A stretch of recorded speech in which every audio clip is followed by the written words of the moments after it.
Bonjour à toutes et à tous, j'espère que vous allez bien. Hier, on a fait enfin du 100% du 8 sur 8. Je vous montre le ticket, il est juste ici. Donc on a clairement eu très chaud vu que Tiraspol inscrit son but à la 93e minute. Alors bien évidemment, on a fait du 8 sur 8. De base, vous le savez, moi je vous déconseille de jouer tous les pronostics. Je vous invite uniquement à prendre un ou deux pronostics, soit vous les combinez, soit vous les jouez en simple. Ici, moi, de mon côté, très souvent, faut le savoir, je joue tous les matchs.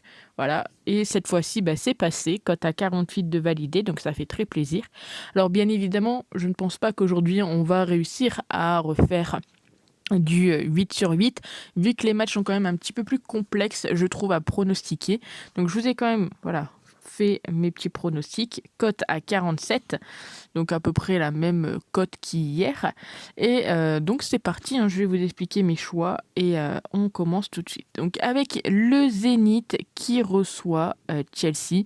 Donc Chelsea qui les avait battus 1-0, Chelsea qui sont en tête de leur groupe à égalité de points avec la Juventus. Donc là, ça se joue clairement pour la première place. Et honnêtement, il y avait une autre cote également qui pourrait être intéressante, c'était Chelsea et les deux équipes ne marquent pas. Mais voilà, j'ai préféré la jouer sécure, on va dire, et prendre uniquement la victoire de Chelsea.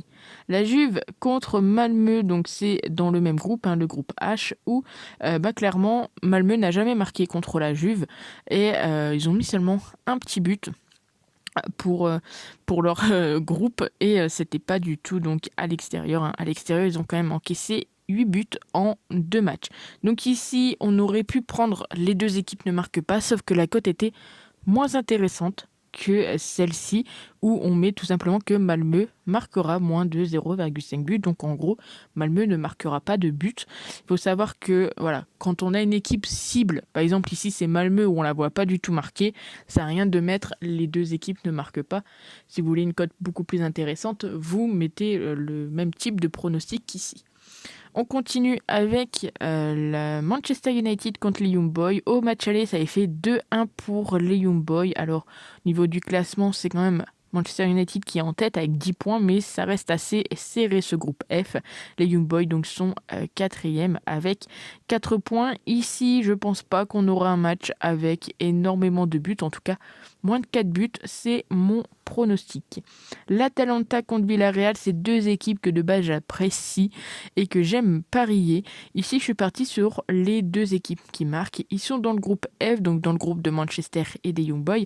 Et donc, il y a tout à jouer dans ce groupe. Donc, je ne pense pas qu'ils vont laisser échapper des points, en sachant que, au match aller, ça avait fait 2-2. Ici, mettre les deux équipes qui marquent, ça me paraît plutôt logique. Wolfsburg qui reçoit Lille. Alors je suis partie sur nos Français, les Lillois ne perdent pas.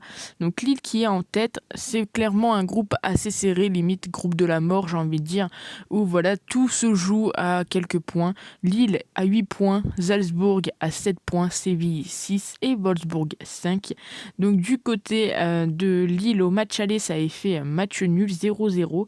Je suis partie sur le fait que Lille n'allait pas perdre dans le sens où Wolfsburg, ils sont clairement en grande difficulté. Ils sont quand même sur 3 matchs avec des défaites, 5 matchs sans aucune victoire, là où les Lillois sont quand même sur 7 matchs sans aucune défaite. Donc pourquoi pas tenter la victoire du LOSC remboursé si nul, la cote est à plus de 2 je crois.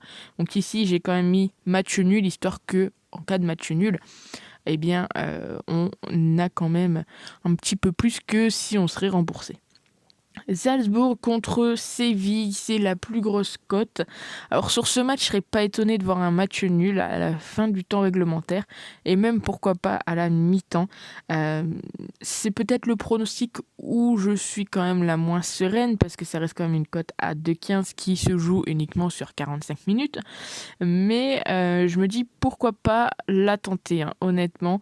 Après, vous n'êtes pas obligé de tout tenter, mais cote à 2,15, ça pourrait être intéressant. De base, je voulais partir sur des buteurs, sauf qu'on ne sait pas trop la compo pour l'instant. Il y a pas mal de blessés et d'incertains. Donc, match nul mi-temps, cote à 2,15. on continue avec le Bayern contre le Barça. Il y a pas mal de choses sur ce match qui peuvent vous intéresser. Bon, c'est le premier, le Bayern, un premier du groupe qui reçoit qui reçoit le deuxième. On sait que pour le Barça, c'est clairement compliqué.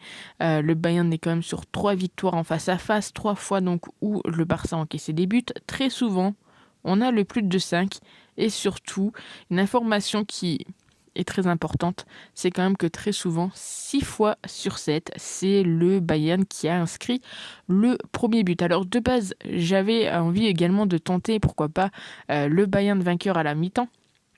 Mais ça, c'est plus un pronostic que j'utilise du côté de la Bundesliga.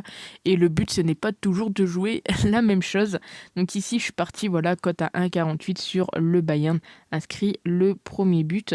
Et pour finir, Benfica contre Dynamo Kiev, où je suis parti sur tout simplement une petite cote à 1,63 qui est Benfica ou match nul et le moins de 3,5 buts. Alors, au match aller, ça avait fait 0-0. Très souvent, on a quand même le fait que Kiev n'arrive pas à marquer contre Benfica et n'arrive pas à gagner. Donc je suis parti là-dessus. Cote à 1,63, je trouve que c'est une très belle cote. Donc voilà un petit peu pour mes 8 pronostics. Je vous remonte tout ça. Bien évidemment, je vous déconseille de jouer tous ces pronostics. Voilà, si on met 1 euro, on peut prendre 56 euros, donc avec les multis, donc qui nous donnent des free bets. C'est plus comme avant. Avant, je crois pas que c'était des free bets qu'ils nous donnaient. Donc voilà, bien évidemment, je vous déconseille de jouer. Je voudrais bien revoir les pronostics. Voilà, de jouer tous ces pronostics. Prenez uniquement les pronostics qui vous intéressent. Je pense que cette journée est un peu trop compliquée pour aller chercher le 8 sur 8. Donc attention à ce que vous allez jouer. N'hésitez pas à vous abonner à la chaîne, à nous rejoindre pourquoi pas sur Snapchat, sur Twitter. Tout ça c'est dans la description.